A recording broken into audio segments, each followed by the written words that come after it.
তাইলে ফজর এক বুজুর্গের কাছে সালে আল মুজাদ্দিদ ওনার কাছে এক মহিলা জিজ্ঞেস করছে, হুজুর আমার স্বামী আমার ছেলে ফজরের সময় এদেরকে ডাক দিয়ে উঠাইতে পারি না, কি করবো আমি নামাজ পড়ি কিন্তু এদেরকে ডাকলে উঠে না, আমার করণীয় কি?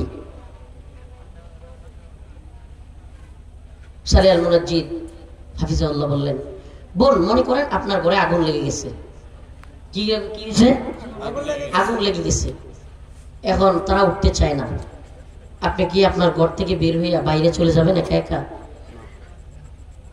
না, এটা কিভাবে সম্ভব, আমি তাদেরকে ছেড়ে কিভাবে যেতে পারি, আমি কোনোভাবেই তাদেরকে না উঠে যাব না। তাহলে বোন আপনার কি বিশ্বাস নাই যে আল্লাহ নামাজ না পড়লে জাহান্নামের আগুনে পোড়াবে?